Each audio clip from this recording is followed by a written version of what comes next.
네, 안녕하십니까. 역사로 읽는 우리 과학 기술이라고 하는 강좌. 오늘이 두 번째 강의가 됩니다. 2주차 강의고요. 오늘 2주차 강의는 제가 사실은 지난주에 설명할 때 2주차 강의에는 인쇄술과 그리고 우리 뭐라 그럴까 이제 금속 활자 혹은 목판술 뭐 이런 식으로 이제 설명을 했는데 제가 제목을 조금 바꿨어요. 그래서 오늘 여러분들하고 같이 이야기할 내용은 인쇄술과 금속 활자 이렇게 되어 있고요. 아마 지난주에 소개할 때는 인쇄술의 역사가 뭐 그렇게 이제 소개를 했을 텐데 제목을 조금 바꿨고요. 오늘 여러분들하고 같이 이야기할 내용은 이렇게 그림에서 보시는 것처럼 뭐 요게 다란이경, 요게 불국사 석가탑을 갖다가 해체를 해서 다시 보수공사를 하는 과정에서 발견이 된 세계에서 가장 오래된 그러한 이제 종이에다가 인쇄를 한 기록물이죠. 예. 그리고 저쪽에 왼쪽 위쪽에 있는 것이 바로 저게 직지심경이라고 해서 세계에서 가장 오래된 금속 활자 본으로 인쇄를 한 그런 이제 책이 되는 것이죠. 그래서 오늘은 여러분들하고 인쇄술과 금속 활자라는 그런 주제를 가지고 같이 이야기를 해보겠습니다. 오늘 여러분들하고 같이 공부하는 내용을 제가 한번 요약을 해봤는데요. 먼저 오늘 학습할 내용은 인쇄의 정의 및 인쇄술에 대한 그런 얘기를 갖다 같이 한번 이제 살펴볼 테고요. 그리고 두 번째로는 인쇄의 역사, 또 더불어서 금속 활자의 발명과 관련된 이야기를 같이 해보겠습니다. 오늘 학습할 목표는 우리 이렇게 인쇄의 정의 및 인쇄술, 인쇄의 역사 및 금속 활자의 발명이라고 하는 이런 내용을 갖다 통해서 우리는 첫 번째로 인쇄의 정의 및 다양한 인쇄 방식을 설명을 할 수가 있습니다. 예. 그리고 두 번째로는 역사적으로 나타난 과거의 인쇄 방식, 또 우리나라의 그 역사 속에 담겨 있는 그러한 이제 우수한 금속 활자 문화를 이해를 하고 그리고 설명을 할 수가 있습니다.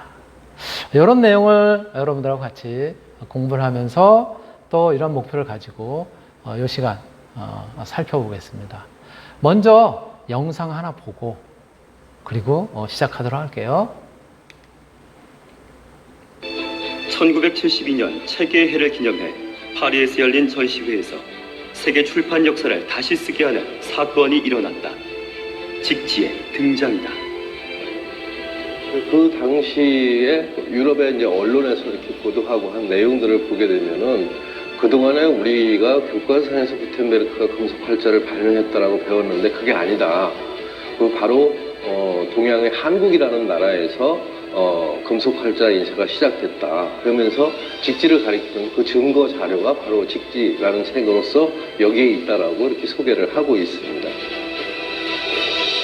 직지는 여러 경전과 법문에 실린 내용 가운데 좋은 것만 뽑아 편집한 것으로 1377년 금속 활자로 인쇄한 책이다. 직지가 알려지기 전까진 1455년 독일의 구텐베르크가 인쇄한 42행 성서를 세계 최초 금속 활자본으로 믿고 있었다.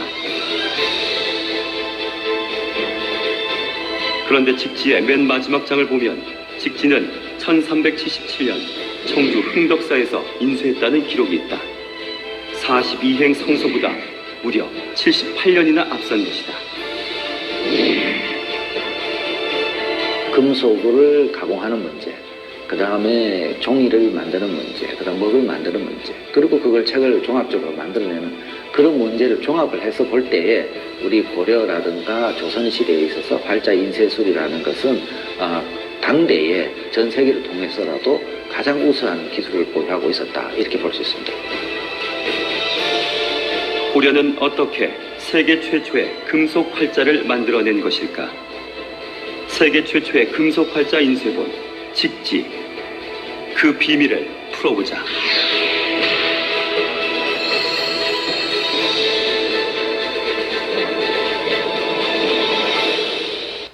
네, 직지, 정확하게는 직지 심체 요절이라고 하는 그런 이제 불교 경전 중에서 핵심이 되는 내용들을 갖다 모아놓은, 그래서 책으로 만든 그런 이제 건데요. 바로 요 직지 심체 요절이 파리 세계 도서의 기념 전시회 강연장에서 세계 최고의 즉 제일 오래된 그러한 이제 금속 활자로 만들어진 책이다라고 하는 것을 갖다 이제 발표를 하게 되는 것이죠. 자, 그렇다면 우리가 오늘 여러분들하고 같이 배우게 되는 인쇄, 인쇄의 역사, 그리고 금속 활자, 이런 부분을 갖다 이제 여러분들하고 같이 배우게 될 텐데, 도대체 이 직지심경이 바로 이 금속 활자로 만들어진 인쇄물이다라고 이야기를 하는데, 도대체 인쇄라는 게 어떤 의미를 가지고 있을까요? 인쇄. 그래서 제가 인쇄의 사전적인 의미, 제가 어떤 단어에 대해서 잘 모르거나 할 때는 꼭 찾아보는 게 뭐냐면은 요거예요. 우리 국립국어원에서 펼쳐낸 표준국어 대사전. 요걸 갖다 이제 이렇게 찾아보곤 하는데요. 이 표준국어 대사전에는 인쇄, 이렇게 한자로 쓰고 있고요. 날이날 인자에다가 그 인쇄할 쇠자, 이렇게 이제 표현을 합니다. 그런데 인쇄할 쇠자라고 하는 것은 뭐 이렇게 뭐랄까 문지르다, 뭐 이런 의미를 갖다 가지고 있다고 해요. 그러니까 무엇을 도장을 찍기 위해서 이렇게 문질러서 새겨내는 그런 방식이겠죠. 그래서 요 국어대사전에는 이렇게 표현이 되어 있어요. 명사인데 매체를 나타내는 그런 이제 의미이고, 잉크를 사용하여 판면에 그려져 있는 글이나 그림 따위를 종이 또는 천 따위에 박아내는, 새겨내는 그러한 의미를 갖다 인쇄, 이렇게 이야기를 한다고 해요. 자, 어떤 판면에 있는 것을 갖다가 그림이 되든 글이 되든 이것을 문자가 되든 종이나 천에다가 이렇게 박아내는, 찍어내는, 그러한 것들을 갖다 인쇄, 이렇게 이야기를 하니까 마치 이렇게 도장을 쿡 찍었다? 이것도 일종의 인쇄가 될 수도 있겠죠. 그렇죠? 또는 뭐 이렇게 찍는 것도 있지만 이렇게 스탬프처럼 쿡 찍어내면 이렇게 이제 어떤 결과물이 나오는 이런 것들을 갖다가 인쇄, 우리가 이렇게 아마 이야기를 할 수가 있을 거예요. 자, 그러면 인쇄는 어떤 방식으로 우리가 보통 하느냐? 우리가 인쇄에 대한 어떤 그 용어 또는 어떤 개론적인 그런 내용을 설명하는 책에는 인쇄하는 방법이 크게 세 가지로 보통 이야기를 하고 있어요. 그래서 인쇄 방식은 첫 번째 평합식. 이렇게 인쇄면과 그리고 인쇄 매체, 즉 종이를 갖다가 이렇게 마주 눌러서 그래서 하는 방식. 그 다음에 두 번째가 원압식이에요. 원압식의 경우에는 이제 종이를 갖다가 이 원통형처럼 된 것이 굴러가면서 눌러가지고 그래가지고 인쇄하는 방식이라는 거예요. 그런 방식이고. 세 번째는 윤전식이에요. 윤전식은 종이를 갖다가 이렇게 말면서 어떤 드럼 같은 데를 갖다가 원통을 갖다가 지나가면서 그러면서 이제 인쇄를 하는 그런 방식이에요. 윤전식은 과거에 여러분들 아마 요즘도 마찬가지지만 신문 같은 경우를 인쇄하는 방식이 대부분 이런 윤전식이라고 얘기를 해요. 그래서 신문사 혹시 가본 적이 있는지 모르겠는데요. 연속된 종이가 이 롤러로 되어 있는 그러한 이제 잉크를 갖다가 지속적으로 묻히면서 그러면서 인쇄내는 그런 이제 기계를 통과하면서 신문이 계속 찍히거든요. 그래서 윤전기를 돌린다. 그 인쇄기기를 윤전기 이렇게 표현을 하기도 합니다. 그러한 방식을 이제 윤전식 이렇게 이야기를 하는 것이죠. 자, 그렇다면 우리가 조금 전에 보니까 이렇게 얘기를 했단 말이에요. 잉크를 사용해서 판면에 그려져 있는 글이나 그림 따위를 종이나 천 따위에 박아내는 그런 이제 방식이 그게 이제 그런 행위가 이제 인쇄라고 얘기를 했으니까는 그렇게 하는 아주 고전적인 방법 한번 같이 한번 볼까요? 예. 첫 번째로 도장 찍는 방법이에요. 도장. 들고 다른 손으로는 손목 스냅을 그렇죠? 이용해서 살짝씩 인주를 묻혀주셔야 해요. 도장의 모서리들까지 다 조금 전에 묻을 수 우리가 있도록 봤었던 것처럼 도장 도장을 찍듯이 돌려주시면서 이제 하는 거죠. 살짝 마치 피부 화장할 때 쿠션으로 여러 번 얼굴을 두드리듯 도장에도 인주가 고르게 잘 묻을 수 있도록 해주세요. 어떻게 적당한 하면 위치에 잘 찍을 수 찍고 있는지. 네. 오른쪽 왼쪽 위아래 들썩들썩 모서리까지 잘 나올 수 있도록 해주시고 떼주시면 이렇게 깔끔하게 낙관이 됩니다. 뭐 이렇게까지 해야 하나 3-4번 인주를 묻혀주시고 낙관을 한 뒤 바로 떼시면 이렇게 잘 안 나올 수 있어요. 그럼 그냥 인주를 세게 딱 묻히고 찍으면 되지 않나? 제가 한번 해보겠습니다. 도장 틈새에 인주가 끼어서 이렇게 뭉쳐서 찍힐 수 있어요. 조금 더 나는 제대로 각을 맞춰서 딱 찍고 싶다 하시면 인규라고 하는 자가 있습니다. 이 자를 두시고 도장을 찍는 방법도 있어요. 네, 이렇게 도장을 찍는 이것도 이제 일종의 고전적인 그런 이제 인쇄 방식 중에 이제 하나가 되겠죠. 이러한 방식이 있는가 하면 또 다른 형태로는요, 판화를 인쇄하는. 네. 나무판이라든가 혹은 고무판에다가 새겨진 그러한 어떤 이제 그림이나 또는 글 이런 것들을 갖다가 이제 인쇄를 할 때 쓰는 방식이죠. 이렇게 면 위에다가 바로 종이를 놓고 그리고 문질러서 새겨내는 이런 방식이죠.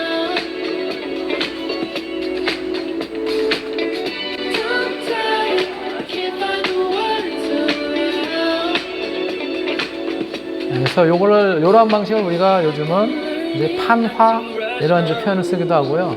조금 아까 롤러식으로 되어 있는 그런 방식이 판화에서도 이렇게 쓰이고 있어요. 종이를 놓고 그리고 롤러를 굴려서 이렇게 고르게 묻어나도록 이렇게 이제 하는 방식이죠. 이게 이제 판화 방식의 인쇄법 이렇게 이야기를 하고요. 또 다른 용어로 이제 실제로 판화를 갖다 찍어내는 이제 그런 방식 또 하나 더 보실게요. 목판화라고 얘기하는데요. 나무에다 작품을 갖다가 인쇄를 하고 그리고 그것을 찍어내는 방식이에요. 이렇게 잉크를 굉장히 얇게 고르게 펴서 바르고자 해서 이렇게 롤러로 잉크를 아주 고르게 이렇게 만듭니다. 그리고 새겨낸 판, 목판이죠. 여기서 이제 목판의 경우 여기다 골고루 이렇게 이제 잉크를 바르게 돼요. 그리고 여기도 마찬가지 원판형인 그런 롤러로 이렇게 일정한 속도로 이제 굴려가면서 종이가 그 판면에 접촉이 돼가지고 잉크가 묻어 나오도록 이렇게 하죠.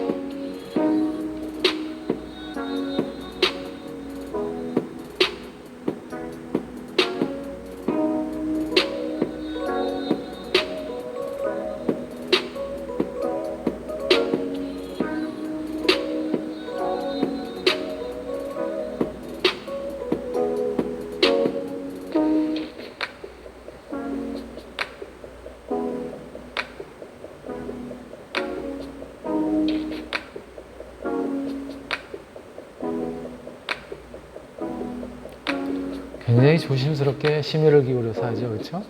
저 판이 나무판일 경우에는 목판화, 저 판이 돌일 경우에는 석판화, 그리고 지난번에도 잠깐 얘기했지만 이제 실크 스크린 같은 그런 이제 여러 가지 유형들이 있는 것이죠.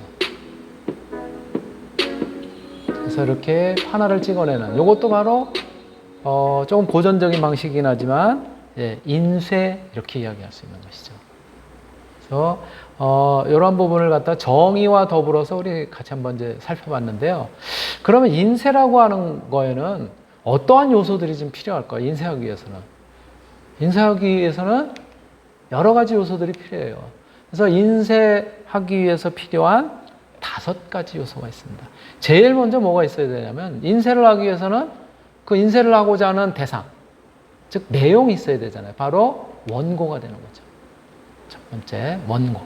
그래서 이제 카피라고 표현을 합니다. 그 다음에 두 번째가 뭐냐면 인쇄판이에요. 저 원고를 갖다가 어디다 옮겨서 그것을 갖다가 한 번에 끝내는 게 아니라 지속적으로 반복해서 그래서 할 수 있는 그런 이제 판이 필요한 거죠. 그래서 프린팅 플레이트 이렇게 표현을 하고요. 그리고 세 번째는 인쇄기예요. 그래서 인쇄판에다가 어떤 매체를 갖다 위에다 놓고 그리고 인쇄를 하려면은 인쇄기가 있어야 되겠죠. 그렇죠? 예. 아까 말씀드렸었던 윤전기가 되든 아까 다 수동으로 하긴 했지만 뭐 이렇게 원통을 갖다가 돌리는 그런 기계가 되든 뭐 등등 이런 이제 인쇄기가 있어야 될 겁니다. 요게 프린팅 프레스 이렇게 표현을 하고요. 그리고 네 번째는 피인쇄체. 어디에다가 이거를 그러면 이제 내용을 갖다가 인쇄를 하냐는 거예요. 바로 보통은 우리가 종이를 사용하죠. 근데 반드시 종이만 사용하지는 않아요. 저것이 경우에 따라서는 천이 될 수도 있고 또 경우에 따라서는 저게 가죽이 될 수도 있고요. 예. 그래서 이렇게 피인쇄체, 인쇄를 하는 그런 어떤 물질이 필요하고요. 그리고 마지막으로 5번째는 인쇄 잉크. 여기에 이제 어떻게 두드러지게 우리가 시각적으로 나타내기 위해서는 인쇄 잉크가 필요한 것이죠.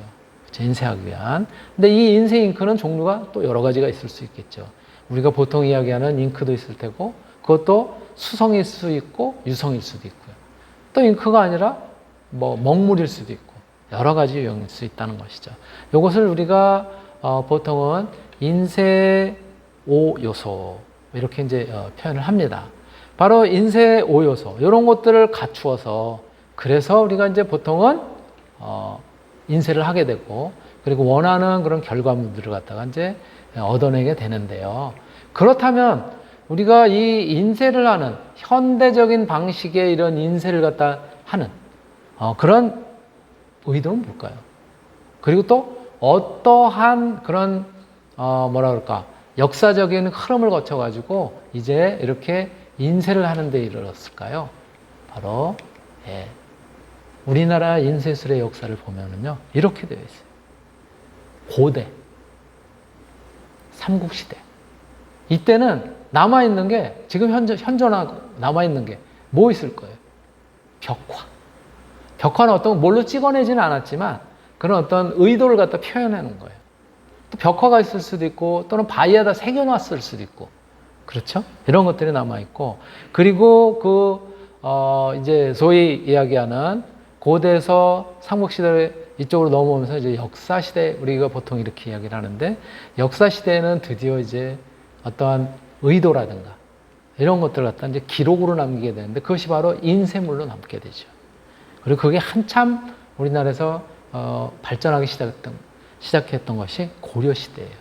그래서 고려시대의 대표적인 그런 인쇄물로서 목판 인쇄 중에 대장경이 있는 거죠. 팔만대장경. 유네스코 세계문화유산으로도 등재가 되어 있는 팔만대장경이 있고 또 고려시대 금속 활자가 즉지심경이라고 하는 금속 활자가 이때 발명이 돼서 그래서 우리 조상들은 썼다는 거예요. 그래서 세계 최초의 금속 활자로 물론 고려시대 이후에는 이제 금속 활자뿐만이 아니라 또 나무로 만든 목활자도 이제 쓰이기는 했는데요.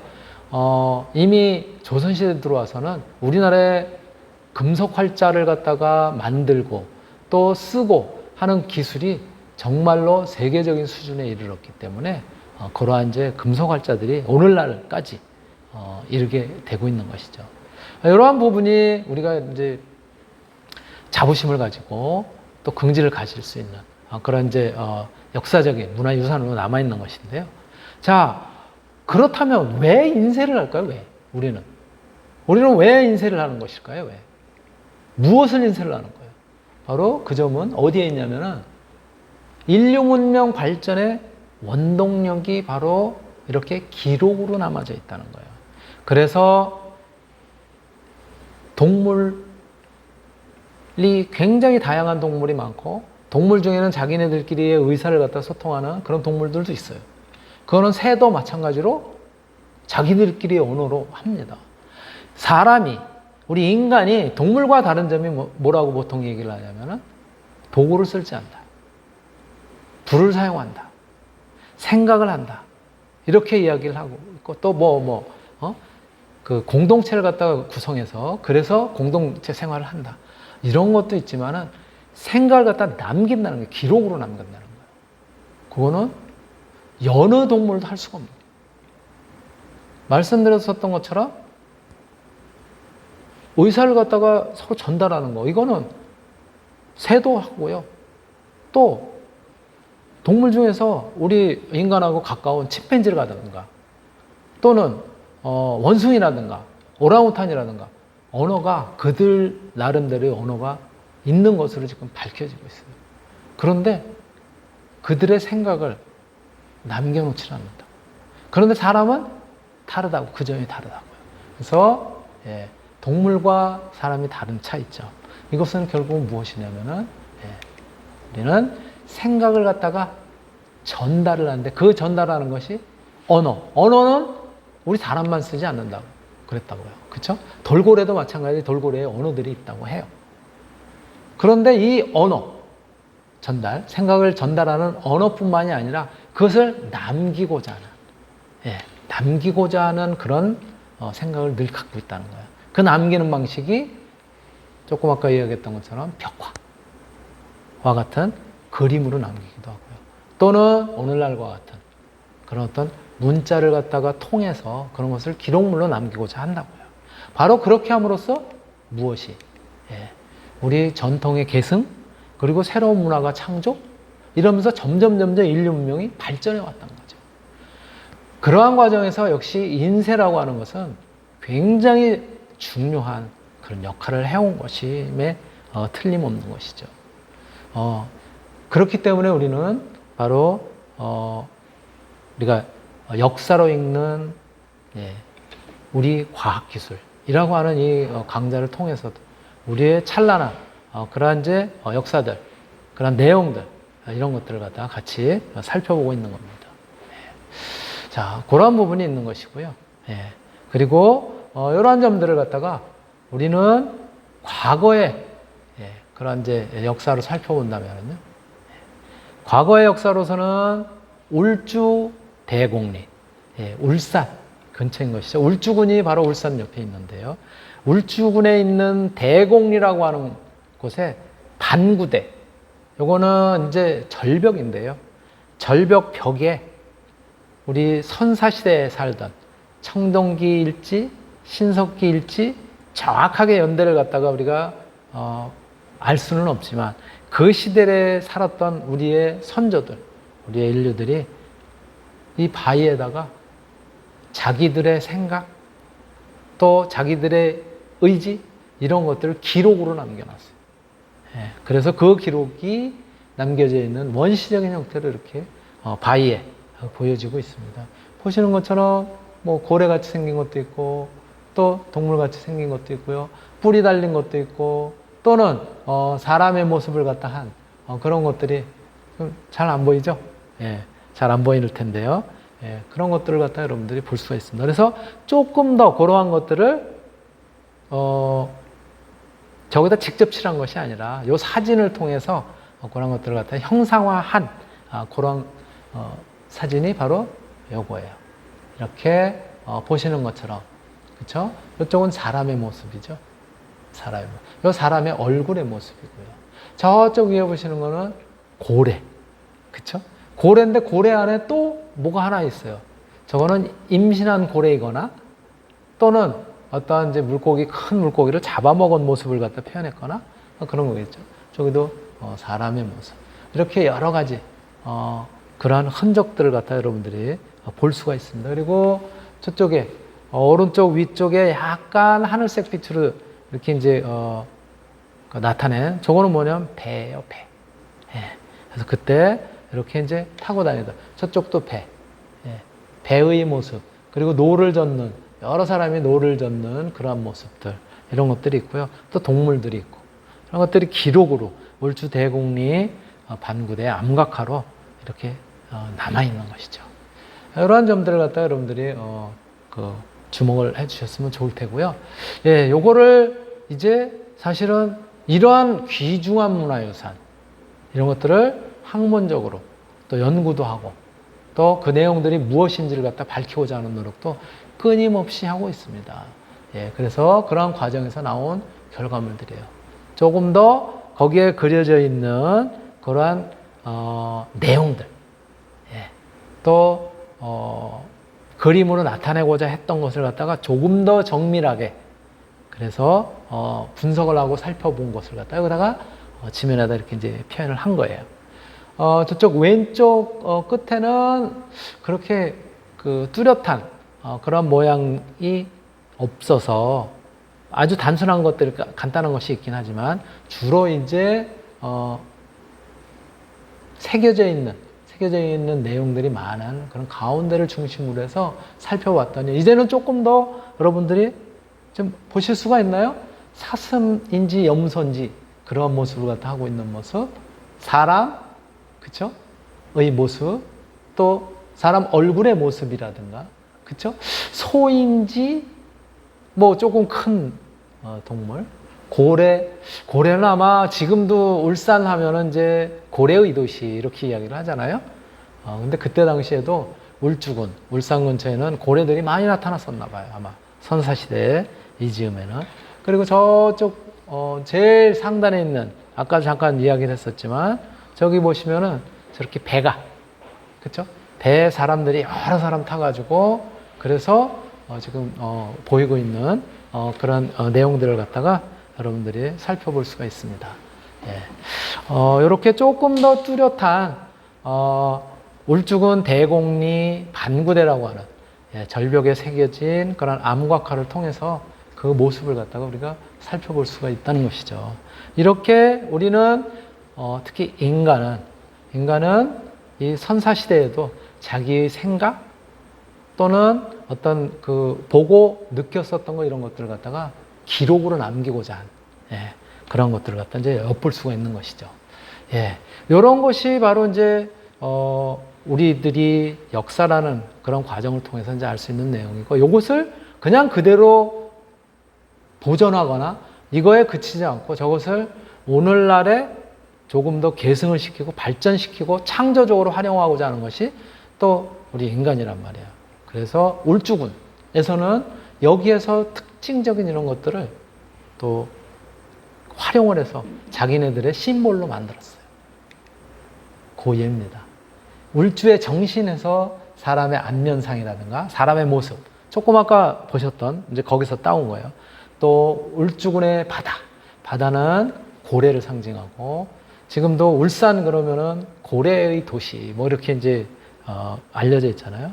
또 그다음에 밑에 배를 갖다가 이제 이렇게 이제 표현하기도 하고요. 울주군의 하늘은 저렇게 태양이라든가 새를 갖다가 이제 의미를 하고 있고요. 여기서 잠깐 보면은 색깔이 좀 다르죠. 하늘색으로 배경이 되어 있는 거, 그 다음에 이렇게 분홍색으로 배경이 되어 있는 거, 이렇게 이제 다르게 되어 있는데요.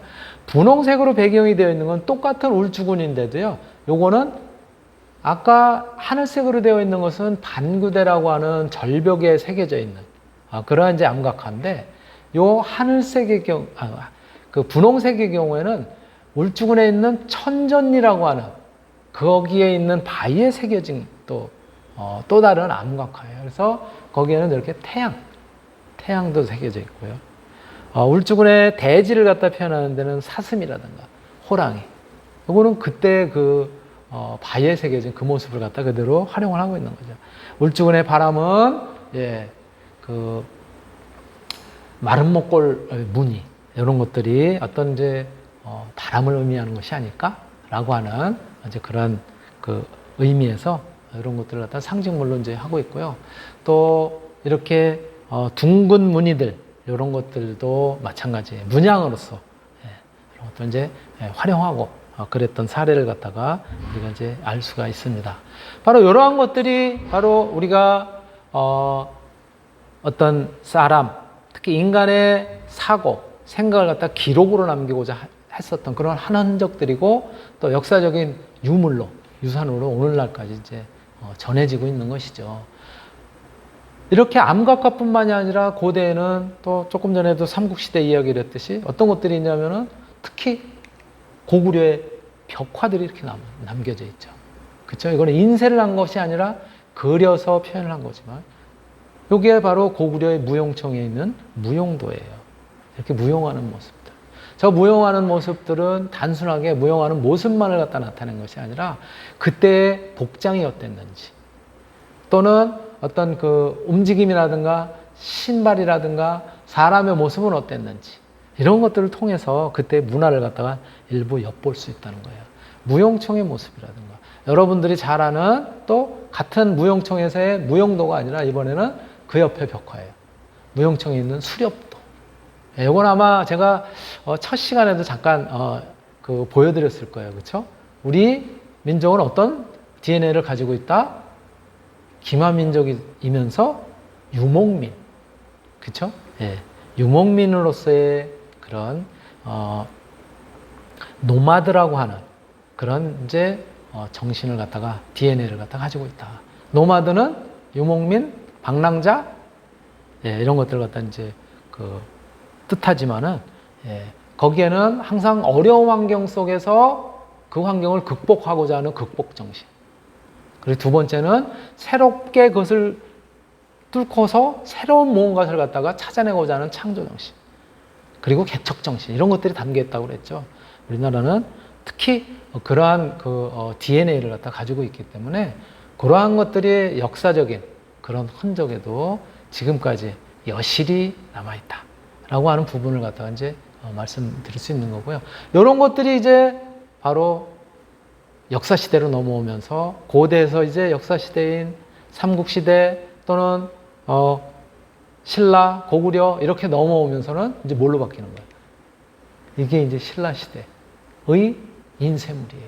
신라 시대에 있었던 기록으로 보면 대략 751년경, 서기 751년경에 그러한 이제 인쇄가 된 그런 걸로 보여지는 거예요.